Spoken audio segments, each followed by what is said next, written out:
Ada satu kerajaan yang kisahnya terlupakan, namun fondasinya adalah titik nol peradaban yang Anda pijak hari ini. Selama ratusan tahun, Nusantara adalah panggung bagi kerajaan-kerajaan Hindu dan Buddha. Tapi bagaimana Islam, agama yang lahir ribuan kilometer jauhnya di Arab, bisa menjadi identitas mayoritas di Indonesia? Jawabannya tersembunyi di ujung Sumatera, di sebuah pelabuhan emas tempat dirham dicetak, di mana para sultan berperang melawan kekuatan dewa-dewa, dan di mana ulama menjadi lebih berpengaruh daripada panglima perang. Kita akan kembali ke abad ke-13, di mana seorang laksamana lokal bernama Meurah Silu membuat keputusan paling berani dalam sejarah.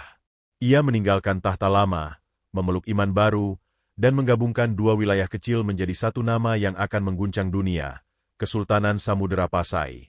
Kerajaan Islam pertama di Nusantara. Mereka bukan hanya berdagang lada, mereka menguasai dunia. Mereka bukan hanya membangun masjid, mereka melahirkan peradaban. Tapi mengapa kerajaan sepenting ini bisa runtuh? Siapa yang menyerangnya? Dan mengapa warisannya justru menjadi fondasi bagi Indonesia modern? Inilah kisah Samudera Pasai, sang pelopor yang terlupakan. Sebelum lanjut, jangan lupa untuk like video ini dan klik tombol subscribe dan aktifkan lonceng notifikasinya sekarang. Anda akan menjadi orang pertama yang tahu saat ekspedisi sejarah dan ilmu pengetahuan yang lain dimulai. Mari kita buka jendela wawasan ke masa lalu dan masa depan. Diskusikan dan tuliskan opini Anda di kolom komentar. Senja selalu turun dengan warna jingga keemasan di perairan Selat Malaka yang sibuk pada abad ke-13. Bukanlah lautan yang tenang, melainkan jalur perdagangan paling vital di dunia, jalur sutra maritim. Di ujung utara Pulau Sumatera, di sebuah teluk yang terlindung, terletaklah pelabuhan yang belum masyhur namun berpotensi besar, Pasai. Wilayah ini kaya akan komoditas berharga seperti kapur barus, rempah-rempah, dan hasil hutan, telah lama menjadi persinggahan para pelaut dan pedagang. Namun, identitas Pasai saat itu masih terikat kuat pada kepercayaan animisme, dinamisme, serta sisa-sisa pengaruh agama Hindu-Buddha yang dibawa dari kerajaan-kerajaan besar sebelumnya di Nusantara. Kisah Samudera Pasai bukanlah kisah penaklukan berdarah atau invasi militer, melainkan epik tentang asimilasi budaya, kejeniusan diplomasi, dan kekuatan pengaruh spiritual. Gelombang perubahan perlahan-lahan dibawa oleh angin musim, bersama dengan layar-layar kapal yang datang dari jauh. Kapal-kapal itu berlayar dari Gujarat, Persia, dan Arabia, mengangkut bukan hanya porselen, sutra, dan permata, tetapi juga benih-benih ajaran Islam.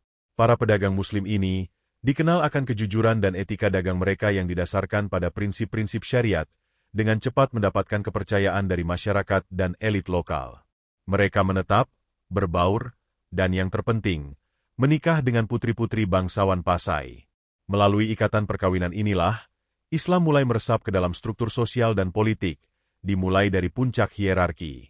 Di tengah gejolak perdagangan dan percampuran budaya ini, muncul seorang pemimpin lokal yang luar biasa, dikenal dengan nama Meurah Silu.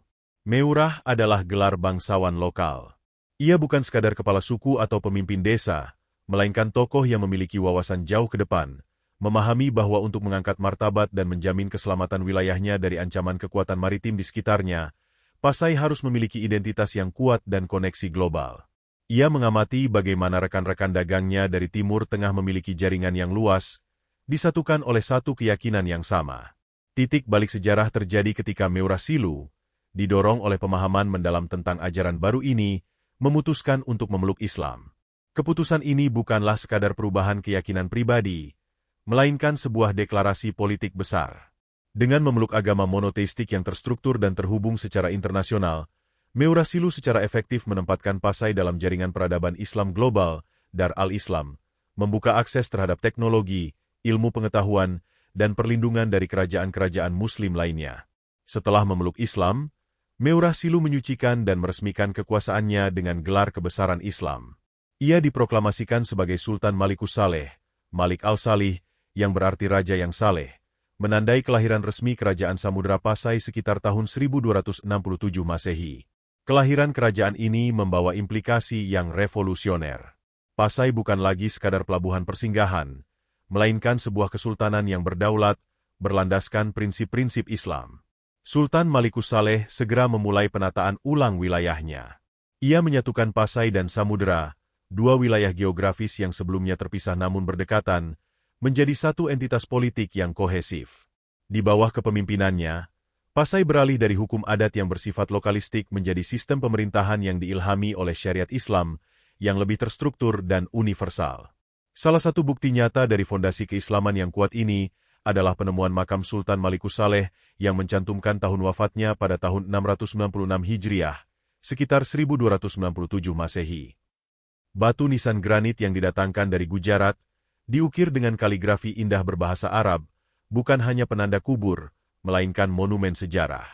Batu nisan ini membuktikan adanya hubungan budaya, artistik, dan spiritual yang erat dengan pusat-pusat peradaban Islam di India.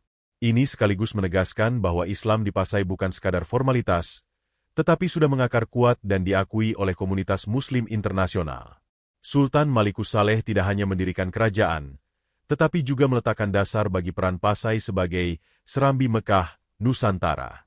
Ia membangun masjid, mendatangkan ulama, dan mendorong studi Al-Quran dan hadis. Dengan demikian, Pasai bukan hanya pusat dagang, tetapi juga pusat transmisi ilmu pengetahuan Islam yang akan menjadi sumber cahaya spiritual bagi kerajaan-kerajaan lain di kepulauan ini, termasuk nantinya Kesultanan Malaka dan kerajaan-kerajaan di Jawa. Kisah awal Samudera Pasai adalah permulaan dari Islamisasi politik di Nusantara. Ia adalah jembatan yang menghubungkan Asia Tenggara dengan dunia Islam yang lebih luas, memberikan identitas baru yang lebih kuat, dan memulai sebuah peradaban maritim Islam yang gemilang.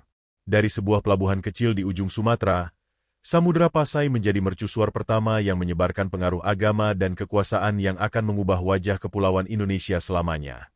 Fondasi yang diletakkan oleh Sultan Malikus Saleh adalah batu pijakan pertama bagi munculnya ratusan kerajaan Islam lain di Nusantara, dari Aceh hingga Ternate, yang semuanya berutang budi pada cahaya yang pertama kali bersinar di Teluk Pasai. Setelah didirikan dengan kokoh oleh Sultan Malikus Saleh, Kerajaan Samudera Pasai tidak hanya bertahan, tetapi segera mekar menjadi raksasa maritim dan pusat peradaban yang berdenyut di jantung perdagangan dunia. Kepemimpinan beralih ke tangan penerusnya, terutama Sultan Muhammad Malik Az-Zahir, putra pertama Malikus Saleh, yang membawa kerajaan ini menuju puncak kejayaan yang gemilang. Di bawah pemerintahannya, Pasai berubah dari sekadar pelabuhan menjadi sebuah metropolis kosmopolitan yang namanya bergema hingga ke Kairo dan Beijing. Kunci utama dari ledakan kemakmuran Pasai adalah tak lain adalah lokasi geografisnya yang tak tertandingi. Terletak di tepi utara Sumatera, ia berfungsi sebagai gerbang timur ke Selat Malaka. Selat itu sendiri merupakan leher botol, choke point, dari jalur sutra maritim, satu-satunya rute yang menghubungkan pasar-pasar rempah-rempah di Nusantara dengan konsumen raksasa di Tiongkok, India, dan Eropa. Setiap kapal dagang, entah yang berlayar dari Samudra Hindia menuju Tiongkok atau sebaliknya, wajib singgah di Pasai. Pelabuhan ini menawarkan tempat berlindung yang aman dari badai dan perompak, tempat persediaan air dan makanan, serta pasar penukaran barang yang terorganisir dengan sangat baik. Pasai segera menjadi emporium di mana kekayaan alam Sumatera ditumpahkan dan ditukar dengan kemewahan dunia luar. Komoditas utamanya adalah emas yang melimpah dari pedalaman Minangkabau dan lada, cabai Jawa, yang sangat dicari di Eropa.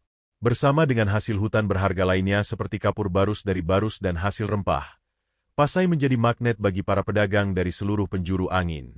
Kapal-kapal besar junk dari Tiongkok berlabuh membawa porselen berharga, sutra halus, dan bubuk mesiu. Sementara itu, kapal-kapal Arab dan India menurunkan tekstil katun, permata, dan peralatan metalurgi. Untuk memfasilitasi perdagangan skala internasional ini, Samudera Pasai melakukan langkah revolusioner yang menunjukkan kemapanan dan kedaulatannya, menciptakan mata uangnya sendiri. Pasai adalah salah satu kerajaan awal di Asia Tenggara yang secara teratur mencetak dan menggunakan mata uang logam resmi. Mereka mencetak dinar emas, dirham perak, dan mata uang tembaga yang disebut kupa. Penggunaan mata uang ini, terutama dinar emas yang memiliki nilai universal, tidak hanya menyederhanakan transaksi tetapi juga menjadi simbol prestise dan pengakuan internasional atas sistem ekonomi Pasai yang stabil dan dapat dipercaya. Nama Sultan, seperti Sultan Muhammad Malik Az-Zahir, diukir pada koin-koin ini, menandakan kedaulatan Islam yang telah matang. Namun, kejayaan Pasai tidak hanya diukur dari tumpukan dinar emas dan tumpukan lada di dermaga. Peran yang jauh lebih penting adalah transformasinya menjadi pusat studi Islam yang terkemuka. Sebagaimana Al-Andalus di barat atau Baghdad di Timur Tengah, Pasai di Nusantara menjadi tempat berkumpulnya para ulama, fukaha, dan sufi terpelajar. Perpustakaan Istana Pasai dipenuhi manuskrip-manuskrip penting. Bahasa Melayu, yang digunakan sebagai bahasa perdagangan, lingua franca, di pelabuhan, juga diangkat derajatnya menjadi bahasa akademik, di mana karya-karya teologi dan hukum Islam mulai diterjemahkan dan dikembangkan. Para sultan Pasai bukan hanya pemimpin politik, melainkan juga pelindung seni dan ilmu pengetahuan. Mereka secara aktif mengundang ulama dari Persia, Arabia, dan India untuk mengajar di istana dan meunasah, tempat pengajian. Mereka memperkenalkan sistem pendidikan yang terstruktur, menjadikan Pasai sebagai tempat wisata religi bagi pelajar-pelajar yang ingin memperdalam ilmu agama sebelum kembali ke tanah air mereka di Jawa, Borneo, atau Filipina Selatan. Pasai memainkan peran kunci dalam memformat Islam Sunni aliran Syafi'i, aliran yang kini dominan di Asia Tenggara, menjadi corak yang sesuai dengan budaya maritim Nusantara. Pasai adalah laboratorium di mana akulturasi Islam dan budaya lokal terjadi secara harmonis, menciptakan identitas keislaman khas Indonesia. Kemegahan Pasai pada masa keemasannya diabadikan dalam catatan perjalanan dua penjelajah dunia paling terkenal pada abad pertengahan, memberikan pengakuan global yang tak terbantahkan. Yang pertama adalah Marco Polo, penjelajah Venesia yang mampir ke Pasai, disebutnya sebagai Perlak, sekitar tahun 1292 dalam perjalanannya kembali dari Tiongkok. Meskipun Polo mencatat bahwa tidak semua penduduk saat itu telah memeluk Islam, ia menggambarkan dengan jelas kemewahan dan organisasi pelabuhan, serta kehadiran sultan yang baru saja masuk Islam. Catatan Polo menjadi kesaksian Eropa paling awal tentang keberadaan sebuah kerajaan Islam yang berdaulat di Nusantara. Yang kedua, dan mungkin lebih rinci, adalah catatan Ibnu Batutah, seorang ulama dan penjelajah besar dari Maroko. Batutah mengunjungi Pasai sekitar tahun 1345 dalam perjalanan epiknya melintasi Samudra Hindia. Batutah sangat terkesan dengan Sultan Pasai pada waktu itu, Sultan Ahmad Malik Az-Zahir. Ia menggambarkan Sultan sebagai sosok yang rendah hati, sangat saleh, berpegang teguh pada mazhab Syafi'i, dan sangat mencintai diskusi teologi. Batutah menyaksikan sendiri betapa besarnya perhatian Sultan terhadap para ulama dan pelajar, serta kemakmuran yang diiringi oleh ketaatan beragama. Kesaksian Batutah, seorang Muslim terpelajar dari ujung dunia barat, adalah pengakuan tak terbantahkan atas Samudra Pasai sebagai bagian integral dan dihormati dari peradaban Islam global. Melalui perpaduan antara kedaulatan politik yang dijiwai semangat Islam, sistem ekonomi moneter yang mapan, penguasaan jalur perdagangan vital, dan komitmen mendalam terhadap ilmu pengetahuan agama, Samudra Pasai mencapai masa keemasannya. Ia telah berhasil membuktikan bahwa sebuah kerajaan pribumi di Nusantara mampu bersaing dan bahkan mendominasi ekonomi maritim global, sembari menjadi pusat penyebaran dan pembelajaran agama yang berpengaruh di seluruh Asia Tenggara. Pasai pada periode ini adalah perwujudan dari keseimbangan antara kekuatan duniawi, dagang, dan kekuatan surgawi, agama, sebuah model yang kelak akan ditiru oleh kesultanan-kesultanan Islam di seluruh kepulauan. Kemegahan yang dinikmati Samudra Pasai pada masa keemasan, di mana dinar emas mengalir deras dan kapal-kapal asing memenuhi dermaga, pada akhirnya menarik perhatian yang tidak diinginkan. Sebagaimana hukum alam, kekuatan besar selalu mengundang iri dan ambisi dari kekuatan besar lainnya. Memasuki pertengahan abad ke-14, cahaya Pasai yang bersinar terang mulai diuji oleh badai militer dan gejolak politik, menandai babak di mana kerajaan Islam pertama ini harus berjuang keras mempertahankan eksistensi dan kedaulatannya. Ancaman terbesar dan paling dramatis datang dari timur, dari Pulau Jawa, yang saat itu didominasi oleh kekaisaran Hindu-Buddha terbesar dan paling ambisius yang pernah ada di Nusantara, Majapahit. Di bawah kepemimpinan raja yang kuat dan dibimbing oleh visi ekspansionis seorang Mahapatih legendaris, Gajah Mada, Majapahit telah bersumpah untuk menyatukan seluruh kepulauan di bawah payung kekuasaannya. Sumpah Palapa Gajah Mada jelas mengincar pulau-pulau strategis di luar Jawa, dan Pasai, sebagai penguasa kunci di Selat Malaka yang kaya, tidak mungkin lolos dari incaran ambisi tersebut. Sekitar tahun 1345 hingga 1350 Masehi, saat Pasai berada di bawah pemerintahan Sultan Ahmad Malik Az-Zahir, armada besar Majapahit bergerak melintasi lautan, mendarat di pesisir Sumatera. Ini adalah momen yang mengguncang stabilitas politik Pasai secara fundamental. Serangan ini bukanlah sekadar serangan penjarahan, melainkan upaya sistematis untuk menundukkan dan mengambil alih kendali jalur perdagangan Selat Malaka. Catatan-catatan kuno, termasuk yang ditemukan dalam Nagara Kretagama karya MPU Prapanca, serta narasi yang disinggung oleh Ibnu Battuta setelah kunjungannya, mengonfirmasi betapa dahsyatnya serangan ini. Pasai, meskipun kaya akan pedagang dan ulama, tidak sekuat Majapahit dalam hal militer dan strategi perang darat yang besar. Ibu kota Pasai jatuh, dan untuk sementara waktu, kerajaan itu harus mengakui supremasi Majapahit. Serangan ini meninggalkan trauma yang mendalam. Jaringan perdagangan sempat lumpuh, kas kerajaan terkuras, dan yang paling parah, kedaulatan Pasai tergerus. Kerajaan Islam yang baru berusia kurang dari 1 abad ini kini harus berjuang di bawah bayang-bayang kekaisaran Hindu dari Jawa.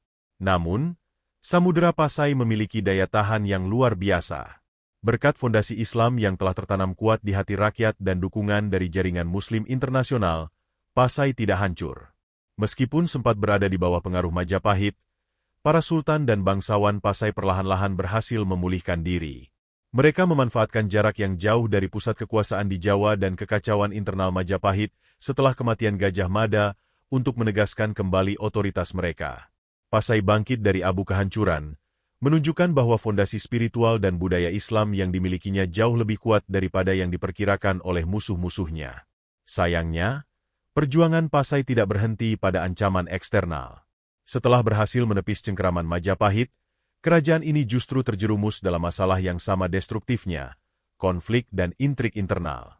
Seiring berjalannya waktu dan melemahnya kekuatan pusat, kerabat istana dan bangsawan lokal mulai berebut tahta. Perebutan kekuasaan ini seringkali berujung pada perang saudara singkat atau pembunuhan politik, yang merobek-robek persatuan yang telah dibangun oleh Sultan Malikus Saleh. Perpecahan ini terjadi di tengah periode kritis.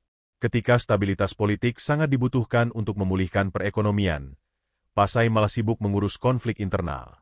Sumber daya yang seharusnya digunakan untuk membangun kembali armada dagang dan memperkuat pertahanan malah dihabiskan untuk membayar tentara bayaran dan memenangkan faksi-faksi yang bertikai. Konflik internal ini memiliki efek domino yang merusak. Para pedagang asing, yang sangat menghargai keamanan dan stabilitas, mulai kehilangan kepercayaan pada Pasai. Mereka menyaksikan bagaimana pelabuhan yang dulunya aman kini diliputi ketidakpastian politik. Ketika Pasai sibuk menyelesaikan masalah internal, sebuah entitas politik baru yang lebih dinamis dan terorganisir muncul di Semenanjung Melayu, Kesultanan Malaka. Didirikan oleh Parameswara, seorang pangeran dari Sriwijaya yang melarikan diri, Malaka menawarkan apa yang tidak lagi dapat dijamin oleh Pasai, stabilitas politik total, keamanan maritim yang terjamin, dan yang paling menarik bagi pedagang, sistem bea cukai yang lebih fleksibel dan bersahabat.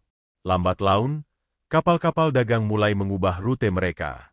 Daripada mengambil risiko di pelabuhan Pasai yang rentan, mereka memilih Malaka sebagai pusat penukaran barang.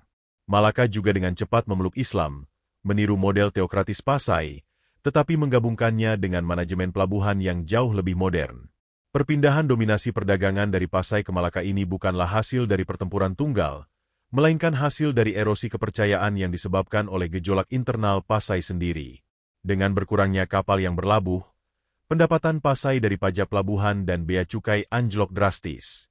Dinar emas yang pernah melimpah kini semakin langka, dan kemampuan Pasai untuk mempertahankan angkatan laut atau membayar utang mulai melemah. Meskipun para ulama Pasai tetap dihormati dan masih menjadi rujukan dalam hal ilmu agama, kekuatan politik dan ekonominya sebagai poros maritim telah bergeser. Ujian yang datang dari Majapahit telah dilalui, namun ujian yang disebabkan oleh keserakahan internal dan kebangkitan pesaing baru ini terbukti lebih sulit untuk diatasi, membawa Samudera Pasai secara perlahan namun pasti menuju babak penutupnya. Memasuki abad ke-15, tirai kejayaan Samudera Pasai perlahan mulai tertutup, bukan dengan gemuruh peperangan melainkan dengan keheningan ditinggalkan. Pasai tidak mengalami kehancuran mendadak, melainkan merasakan erosi kekuasaan dan kemakmuran yang bertahap, sebuah nasib pahit yang umum dialami oleh kerajaan-kerajaan maritim ketika jalur pelayaran dan pusat gravitasi ekonomi bergeser. Pukulan telak yang membuat posisi Pasai tidak lagi sentral adalah kebangkitan pesat Kesultanan Malaka. Malaka, yang terletak di posisi geografis yang bahkan lebih strategis di Semenanjung Melayu, berhasil mengambil alih mahkota sebagai penguasa utama di Selat Malaka. Para pendiri Malaka belajar dari kesalahan dan kelemahan Pasai. Mereka menawarkan pelabuhan yang diorganisir dengan sangat efisien, sistem pajak dan bea cukai yang menarik, dan, yang paling penting, jaminan keamanan yang didukung oleh angkatan laut yang kuat dan diplomasi yang cerdas. Para pedagang internasional, yang selalu mengedepankan profitabilitas dan keamanan, berbondong-bondong mengalihkan rute mereka. Kapal-kapal Tiongkok yang syarat porselen, kapal India yang mengangkut tekstil, dan kapal-kapal Arab yang membawa parfum dan kuda, kini lebih memilih berlabuh di muara Sungai Malaka. Efeknya terhadap Pasai sangat menghancurkan. Pendapatan kerajaan dari pajak pelabuhan, urat nadi keuangan Pasai selama lebih dari 2 abad, anjlok. Kapal-kapal Pasai sendiri, yang dulunya menjangkau seluruh Samudra Hindia, kini harus puas dengan rute-rute yang lebih lokal. Kemerosotan ekonomi ini secara langsung mengurangi kemampuan Pasai untuk membiayai pertahanannya dan mempertahankan infrastruktur pelabuhan yang memadai. Namun, di tengah kemerosotan kekuasaan politik dan ekonomi ini, Pasai justru menemukan peran baru yang lebih abadi, menara spiritual Nusantara. Meskipun tahta politiknya goyah, otoritas keagamaan Pasai tetap tak tertandingi. Para ulama dari Pasai masih dihormati sebagai otoritas tertinggi dalam ilmu fikih dan tasawuf. Pasai menjadi taman pencerahan, tempat para calon pemimpin spiritual di Nusantara datang untuk belajar. Pada periode inilah, peran Pasai dalam penyebaran Islam mencapai puncaknya. Secara ironis, meski Malaka telah mencuri kejayaan ekonomi Pasai, Malaka sendiri belajar Islam dan mengadopsi struktur Kesultanan Islam dari Pasai. Yang paling signifikan, Pasai menjadi jembatan penting dalam proses Islamisasi di Jawa. Tokoh-tokoh ulama yang kelak dikenal sebagai Wali Songo, para penyebar agama Islam yang legendaris di tanah Jawa, diperkirakan memiliki koneksi erat atau bahkan belajar secara langsung di Pasai sebelum memulai misi mereka. Pasai berfungsi sebagai sekolah Islam tinggi yang mencetak kader-kader penyebar agama, memastikan bahwa meskipun kekuasaan Pasai memudar, warisan spiritualnya menyebar ke seluruh Nusantara. Ketika Pasai masih berjuang untuk menyeimbangkan neraca perdagangan dan konflik suksesi yang terus berlanjut, badai baru yang jauh lebih besar dan berbeda sifatnya datang melanda Asia Tenggara, kedatangan bangsa Eropa. Tepat pada tahun 1511 Masehi, kapal-kapal Portugis, dipimpin oleh Afonso de Albuquerque, berhasil merebut dan menaklukkan Kesultanan Malaka. Peristiwa ini mengguncang seluruh tatanan ekonomi dan politik di kawasan tersebut. Penaklukan Malaka oleh Portugis, yang dijuluki Naga Biru karena bendera mereka, menimbulkan efek ganda pada Pasai. Di satu sisi, runtuhnya Malaka menciptakan kekosongan kekuasaan dan kekacauan perdagangan, yang sempat memberikan Pasai kesempatan singkat untuk menarik kembali sebagian pedagang yang takut akan dominasi Katolik Portugis. Namun, di sisi lain, kedatangan Portugis adalah ancaman eksistensial yang belum pernah terjadi sebelumnya. Mereka tidak hanya tertarik pada perdagangan lada atau sutra, mereka termotivasi oleh 3 motif utama: gold, emas, kekayaan; glory, kejayaan; dan gospel, penyebaran agama Kristen. Pasai, yang sudah lemah akibat konflik internal dan kurangnya sumber daya, tidak memiliki kekuatan militer yang cukup untuk melawan kekuatan angkatan laut Eropa yang unggul dalam teknologi persenjataan, meriam dan kapal yang lebih kuat. Pasai segera menjadi medan pertempuran dalam konflik yang lebih besar antara kekuatan Islam lokal melawan kekuatan kolonial Kristen yang baru. Walaupun Pasai mencoba bersekutu dengan kekuatan Islam yang tersisa untuk mengusir Portugis dari Malaka, upaya-upaya ini selalu gagal karena koordinasi yang buruk dan perbedaan strategi. Pada masa-masa terakhir Pasai, peranan Kesultanan Islam baru yang sedang bangkit di dekatnya, Aceh Darussalam, menjadi semakin penting. Aceh, yang secara strategis terletak di dekat Pasai, memiliki ambisi yang sama untuk mengendalikan Selat Malaka dan melawan Portugis. Aceh mulai mengambil alih peran Pasai sebagai pusat perlawanan Islam dan pusat perdagangan baru.